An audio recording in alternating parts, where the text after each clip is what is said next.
It looks like the NAR lawsuit is finally going to get settled, and that means that there are a lot of changes for real estate agents coming down the pipeline. Let's talk about it. What is going on? My name is Mr.Mongo, or you can call me Andrew. I am a team leader in Florida, and here's what you need to know about the NAR lawsuit. And I'm going to first go over all of the facts of what is going to happen, or what it looks like is going to happen.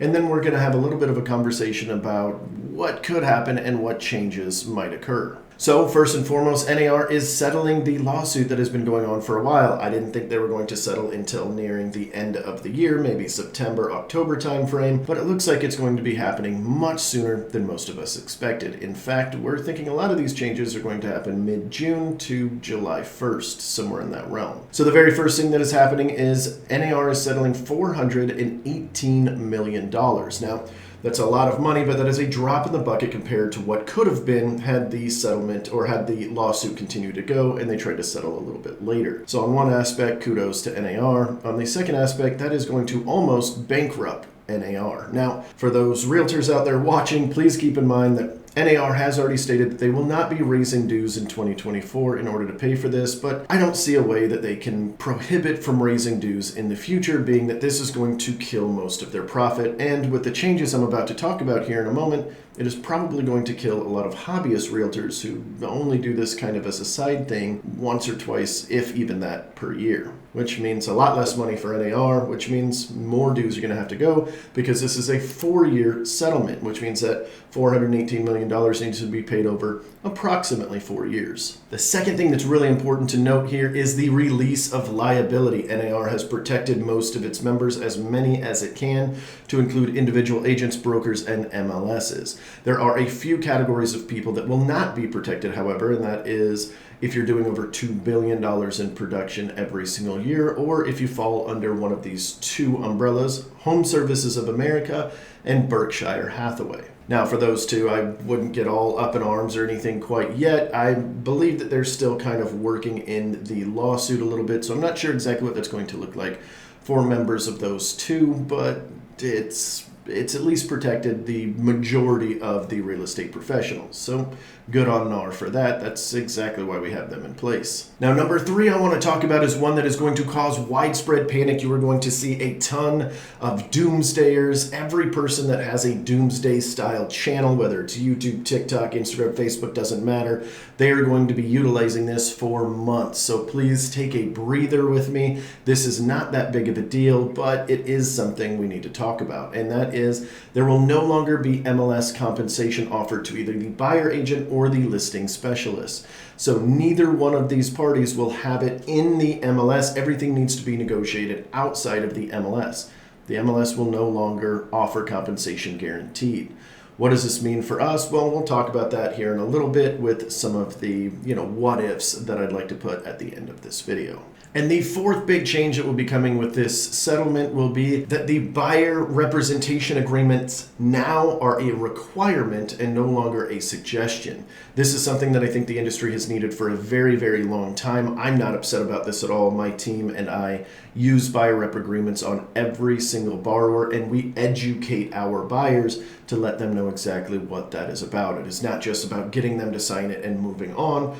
And that is something that a lot of people are probably going to do when this starts coming down the pipeline. I'll talk more on that here in just a moment, but it looks like these settlement changes are going to happen mid-July is the estimate. Now, please keep in mind that they still need to go through the court system. They still need to get everything approved.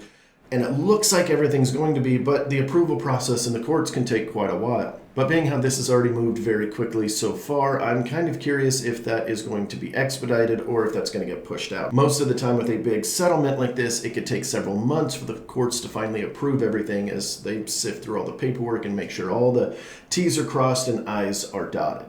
So, bottom line here is you have until probably July in order to figure your stuff out. If you're not using buyer representation agreements right now, I would highly suggest you start using it, and on top of that, really getting to know what's in that contract and explaining it to your customer as much as you can, or client or consumer, however you like to call them. And the reason being is this will eventually become a mandatory item, and you might as well get on board now. So now let's go ahead and look at each one of these 4 points again and have a further discussion on them and how this might actually affect us. So let's start with that first one, the NAR settlement of $418 million over 4 years. Now, even though NAR has promised promising us that there will be no increases in dues. I just don't see how that's going to be possible long term. If this amount of money is going to almost bankrupt them, then they're going to need more money. And with more hobbyists going to be getting out of this industry, people that don't sell every single year, or maybe they only sell one every single year, a friend, a family, something like that, it is going to make it a lot more difficult for them to maintain their NAR membership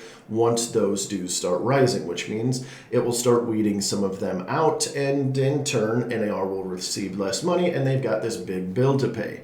Not to mention any copycat lawsuits that might continue happening down the road. All of this gives me good reason to believe that our NAR dues will increase, though I don't think dramatically so. We do have a lot of real estate professionals, and so is it going to raise a lot? Is it going to break the bank? Most likely not. So this does beg the question on whether or not this is going to open up NAR to either not be the preferred source anymore, where people will just no longer be a member so they don't have to follow under these guidelines, which I don't think is going to happen. NAR is a big company. A lot of lobbyists, a lot of smart people are at the helm here. I think they're going to figure out a way to make this make sense. And quite frankly, I think a lot of this whole change is just going to cause a little bit of a rift, but ultimately everything will kind of settle. No pun intended. So now let's dive a little bit further into the no compensation being offered on the MLS. Now, the big thing here is a lot of people thought that it was just going to not be required to be on the MLS, as in you can put a big fat 0 in that block. But what it sounds like is actually going to happen is that they are going to remove that as an option entirely for both buyer agents and listing agents. No information whatsoever will be put onto the multiple listing service.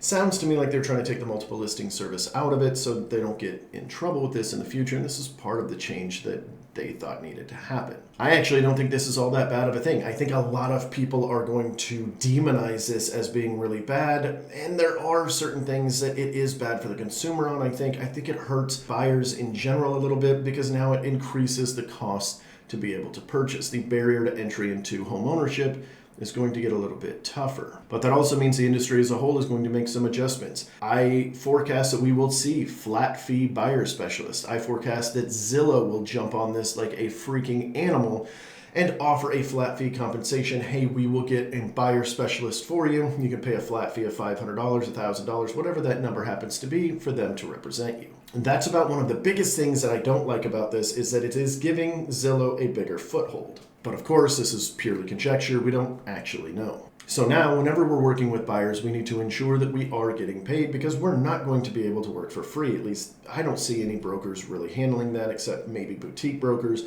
where they say, hey, if you've got the listing, you can work with the buyer for free as a buyer agent. At least I don't see that happening. It's going to be an E&O insurance nightmare.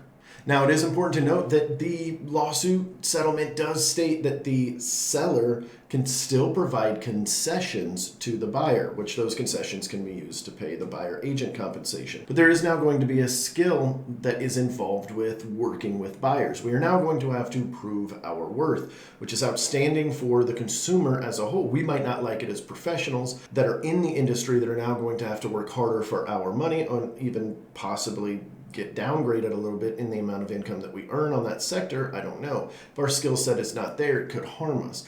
And as agents might not like this, I really do believe this is great for the consumer in general, just from that standpoint. Now, I don't think it's good that the buyer is now having to pay the buyer agent. I just think that it's very good that there's going to be transparency, at least long term.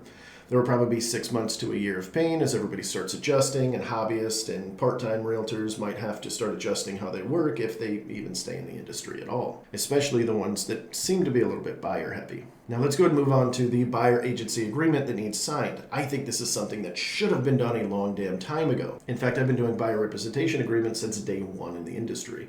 Every time I fail to get one signed, I ultimately have an issue. It is setting a boundary. It is letting everybody know how we're going to work with them. I think it is ludicrous if this wasn't a requirement in the first place. There should have been something in place, and not just to tie the buyer to the agent, but also to let the buyer know exactly how we're representing them them and what the pros and cons are. And now that is going to not only be a requirement, but is also going to be a requirement to educate them on what this paperwork is. This is not going to be something you just send off and get signed, although I know that there's going to be a lot of real estate professionals that do that, and that irks me a little bit inside, but that's just the industry as a whole. When you've got an industry that makes this kind of money and commissions, and that there is a very low barrier to entry, you're going to have people coming in here and trying to put their hands on it, and that's kind of exactly what's happening. But fear not, all you have to do is learn this 1 or 2 page contract that you get with the buyer. And then now that means the buyer consultations are probably going to be a lot more prevalent. This pop-tarting buyer thing probably isn't going to work as effectively. When I say pop-tarting, I mean